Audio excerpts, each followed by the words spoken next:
Good afternoon, and welcome to The Road to Recovery, The Road to Freedom with Mark.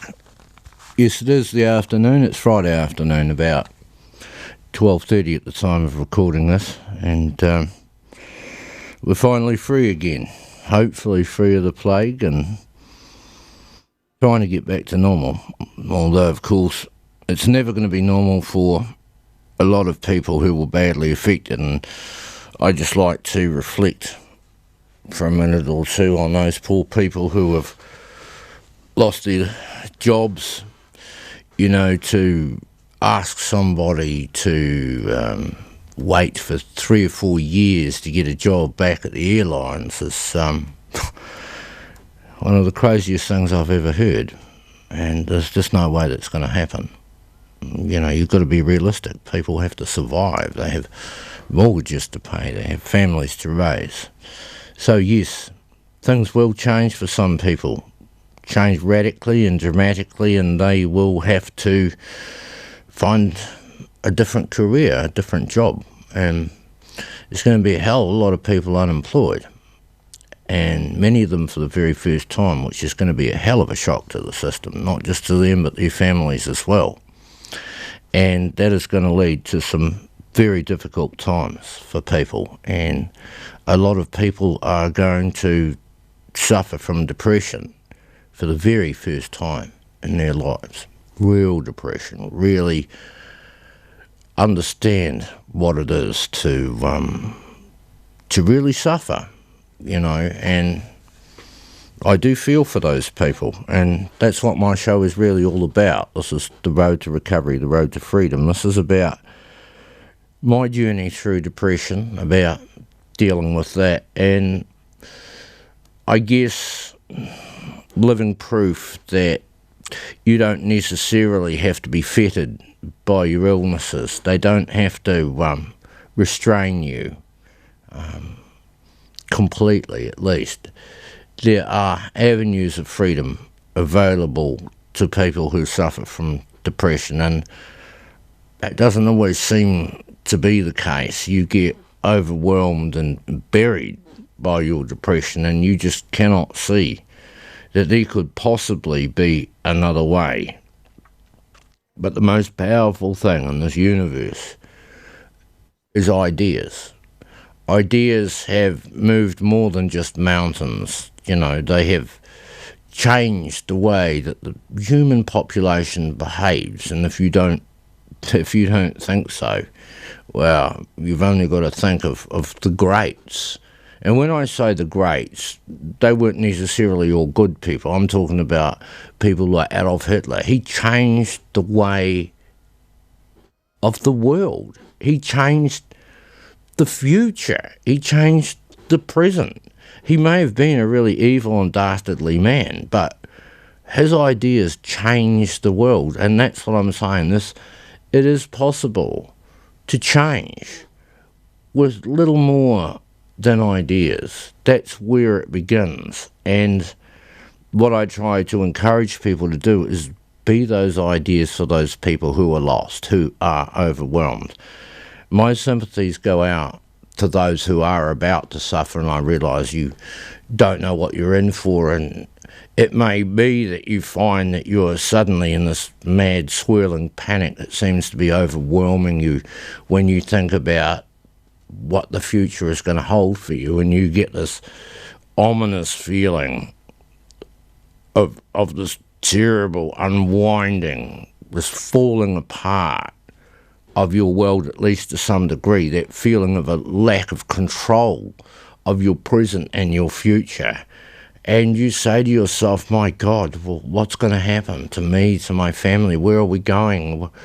What future is there? And it's in that moment of panic that you can get lost and overwhelmed to the point where you can't see any way out of it.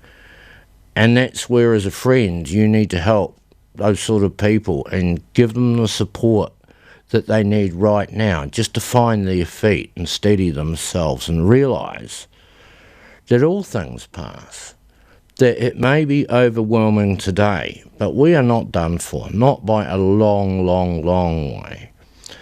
We are very lucky that we live in such an isolated place, and that's what really saved us, not our behaviour or lack of it, because really we were unprepared and unable, more importantly unwilling, to do as we were effing well told. We just didn't. We just broke the rules, and that's what we do, because we're human beings, and human beings misbehave, and that's just the nature of the beast.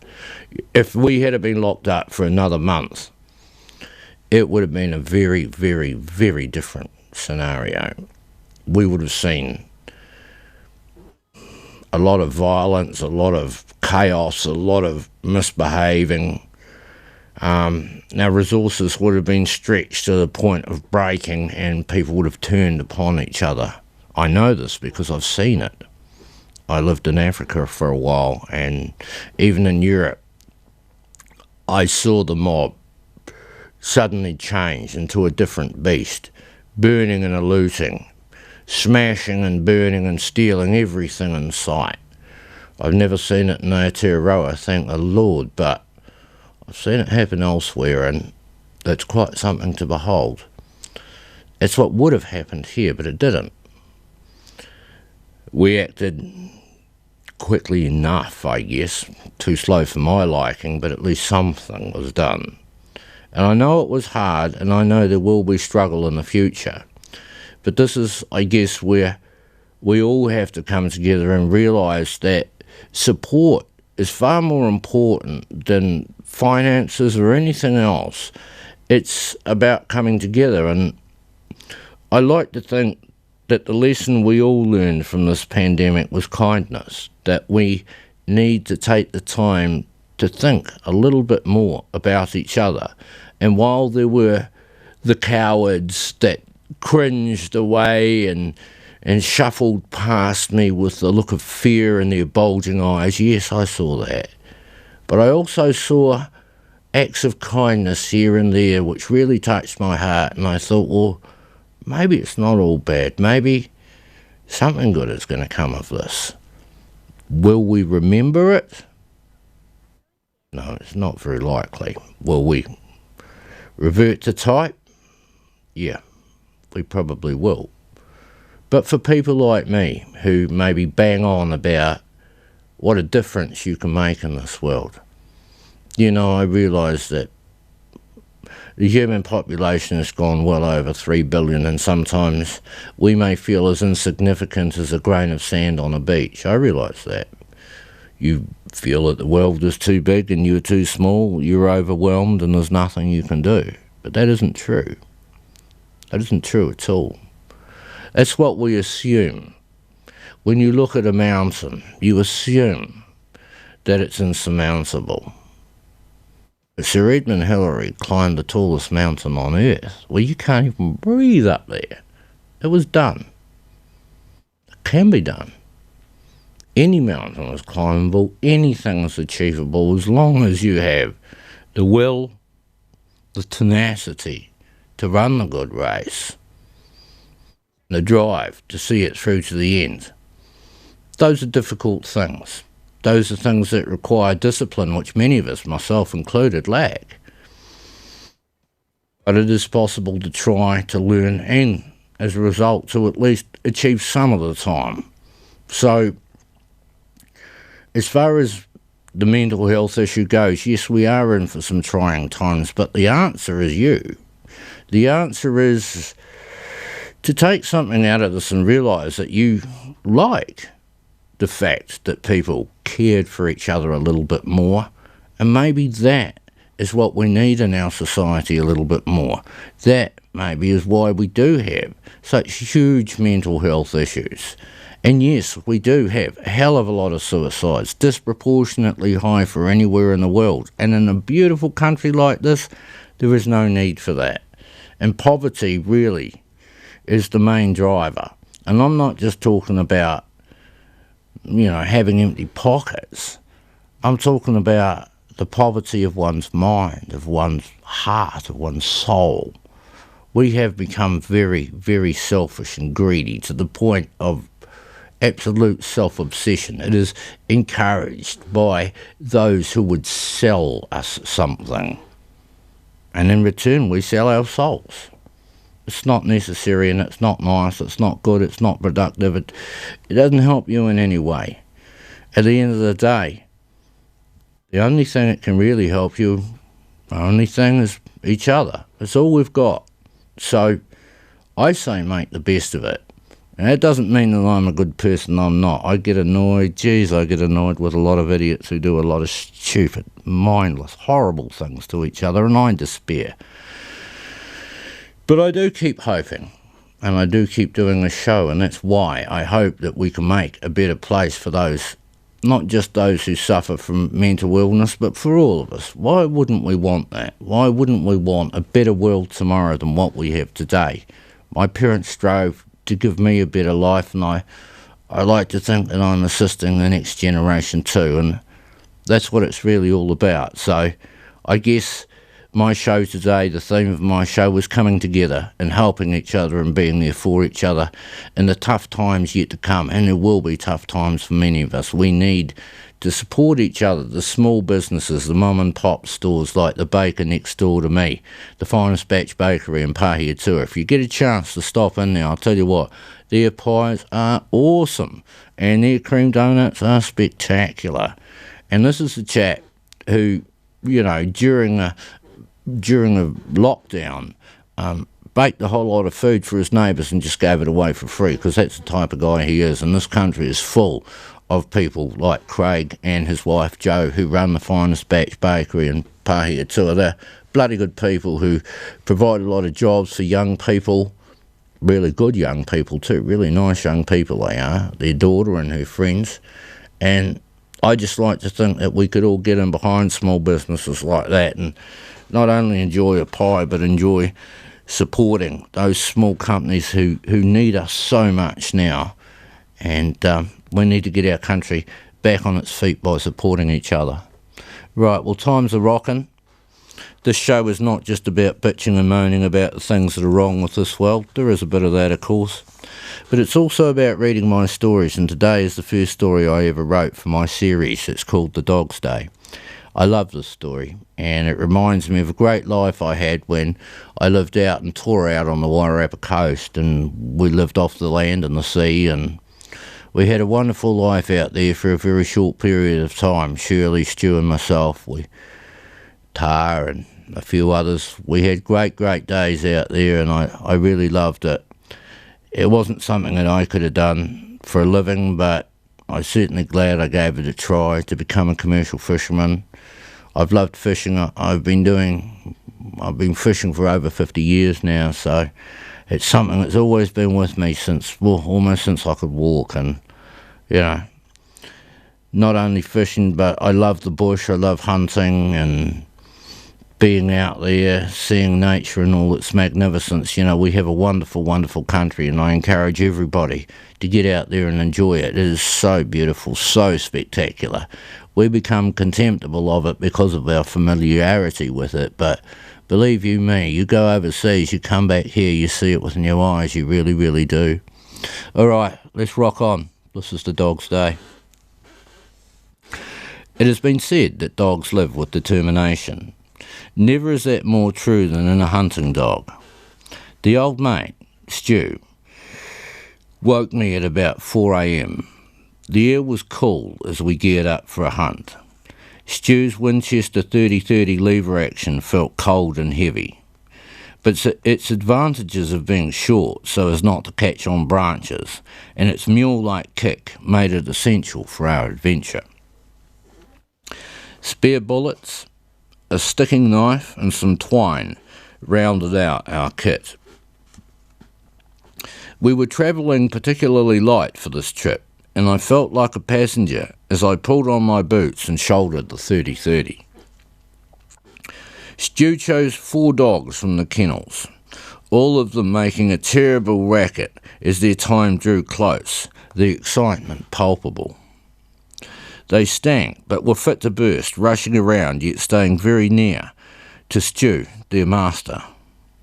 The dog's loyalty to Stu unquestioned, despite the indifferent attitude shown towards them.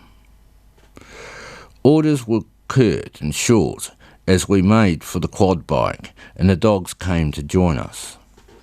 Stu kicked the motor over. I sat side saddle on the mudguard and pinned myself in by bracing my legs against the front.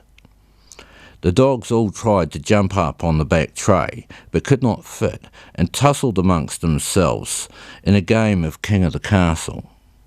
No bites or fangs, as they were happy enough to jog alongside as we slowly pulled away, down the drive and up the first incline, through some gates, and we were into the bush.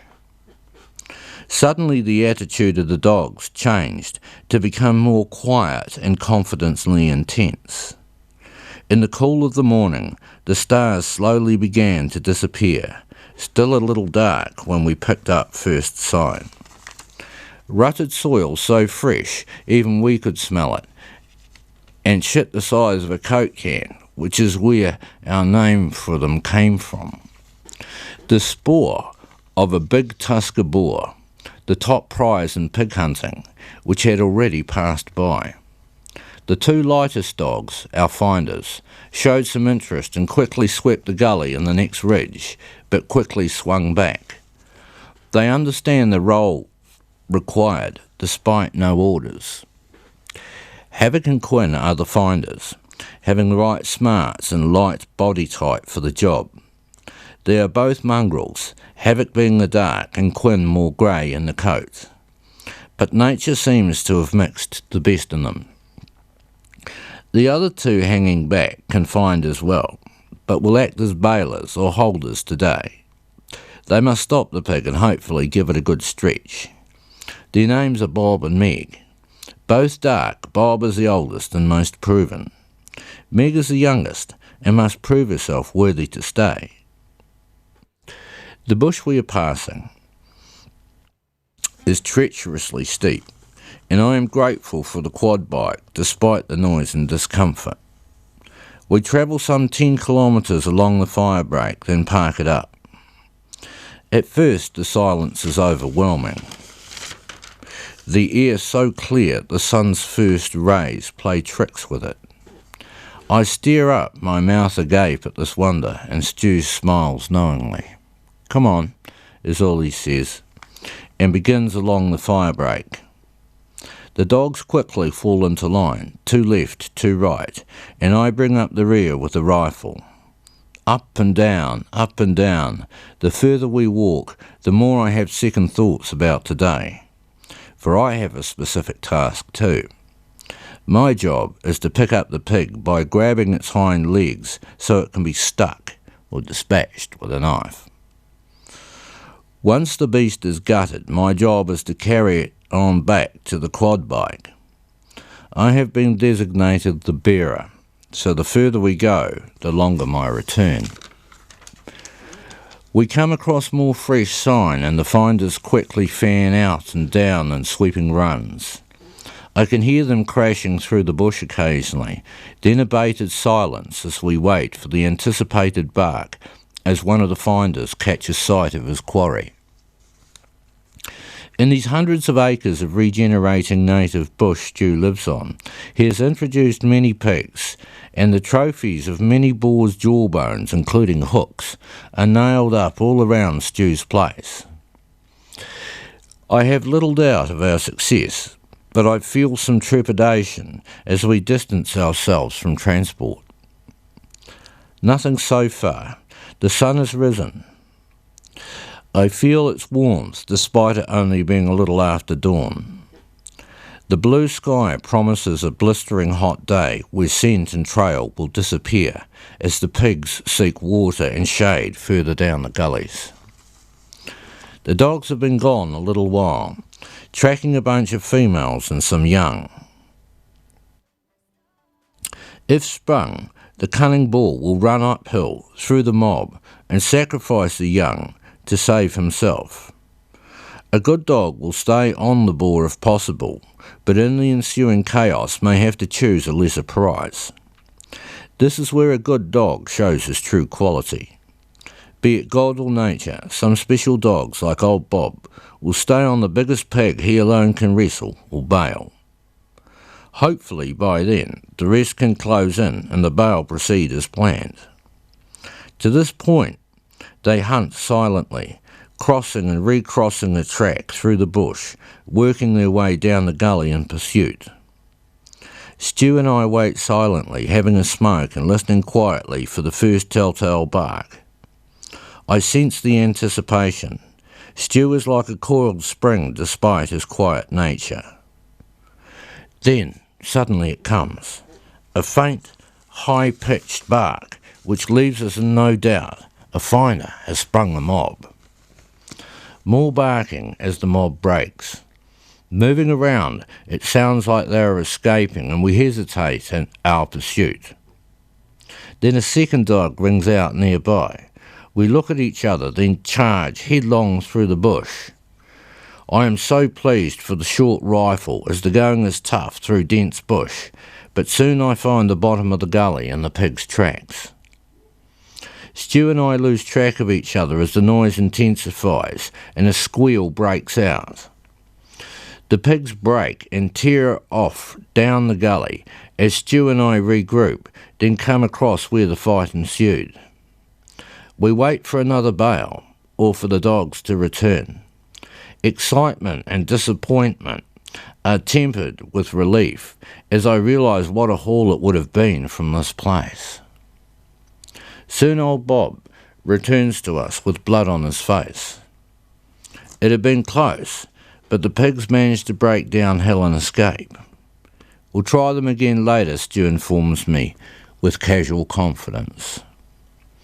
Meg returns, so Stu wolf whistles for the others to return, and we slog our way back to the top of the gully. By now there is real heat in the sun. We push on with greater urgency as we lose the advantage of morning. Returning empty-handed is an option neither of us want to consider. More tracks, signs and sweeps as the sun begins to beat down and the cicada's song pulses almost as one great choir. After a few more kilometres we stop at the head of a large gully where a breeze rises from below. We strip down and lie down in the scrub near the edge of the track. It offers a bit of a mattress and protection from the sun. Another wolf whistle brings the other two dogs up. Stu pulls out a pair of binoculars and scans the gully below, across a broad sweeping opening.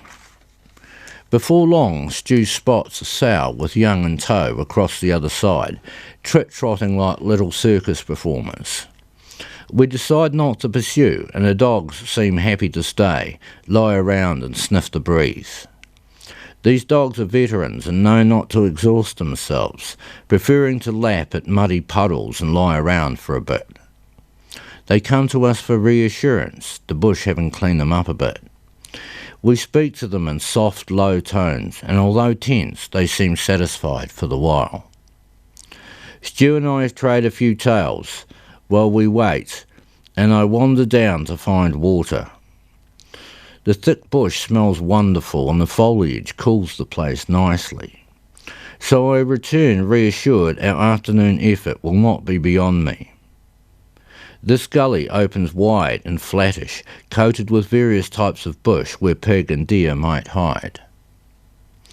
As the sun rises high, Stu decides to strike out again, this time to quietly follow the gully down to a natural wallow where the pigs might be holed up for the afternoon. We have the important advantage of staying off wind from them all the way. The dogs noiselessly close in behind us as we look for tracks or sign. Before long, we come across more rooted up soil and fresh droppings. The dogs show immediate interest. Havoc and Quinn break as if ordered and scoot off down the gully. Meg and Bob decide to follow, and we are not far behind, with Stu leading. Within minutes, another bark breaks out, much closer to us, and Stu halts us both. Soon barking and growling evidences another bail, and we pursue. The mob break up the side of the gully, but the dogs stay on the job for a second bail and some bracken. We half swim through the bracken and fallen trees referred to as tiger country. We are so close, the last is a frustrating slog, and I come upon an unreal sight. Quinn and Havoc have bailed the longest pig I have ever seen. Through the snarls and mock charges, it slowly dawns on me that they have two big sows back to back. Each of them is on a head, and they mean business. The other two dogs have another pig further down, but we must concentrate on the sows, lest the dogs get bitten. The squealing and growling intensifies, but I am unable to get through the bracken to tip the pig up. "Give me the gun," shouts Stu, and I respond quickly. Stu ploughs in, releasing the safety and shouting encouragement to the dogs as he goes. He knows a clean shot isn't possible. Only a hip shot will do in this situation, and he thumps off a shot. One of the sows break as both dogs set on the dying beast, and we swim into the site of the kill and pull the dogs off with reassuring praise of "good boy." As I close in, the sow is still twitching, despite a clean heart-lung shot, the light of life slowly flickering out in her eyes. We go through the motions of tipping her up and sticking it through the heart. She is pregnant with piglets, so looks huge at first glance. "Yum, in-pig sow," says Stu, as he guts our prey with ruthless efficiency. Having never eaten an in-pig sow, it means little at the time. We tie up the front legs of the carcass and Stu helps lift it onto my back, its front legs over my shoulders, literally piggyback style. I start the slow march back to the top of the gully, and the carcass feels twice the estimated 50 kilos. Sweat begins to pour, and I immediately regret smoking. Doubts enter my mind as I look up to where we ascended from. My heart thumps its complaint at this exertion, but finally I finish the first pull, and I collapse out onto the track. The animal's blood has poured down my back and legs, all warm and sticky. Gross as it is, I try to ignore it, as all four dogs emerge from the bush, with Stu, who has a satisfied look on his face. "That'll be a good carry," he muses unhelpfully.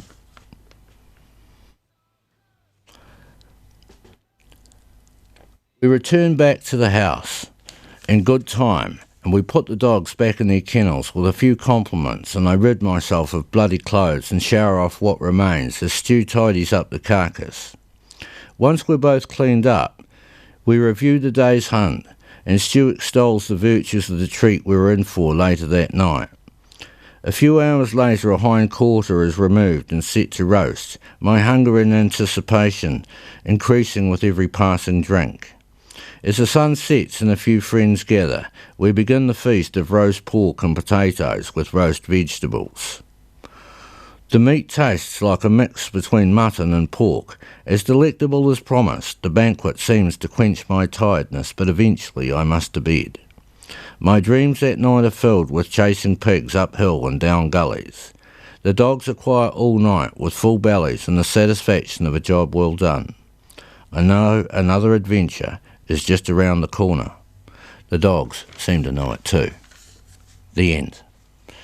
Well, that's my 28 minutes over. I just want to say thanks for tuning in. Hope to see you again next week. A big thanks to all of our sponsors and Michael and Veronica here at Arrow Radio, to Wairarapa TV. Please support us, these shows. We really appreciate it. Thank you very much, and we'll see you next week. Bye for now.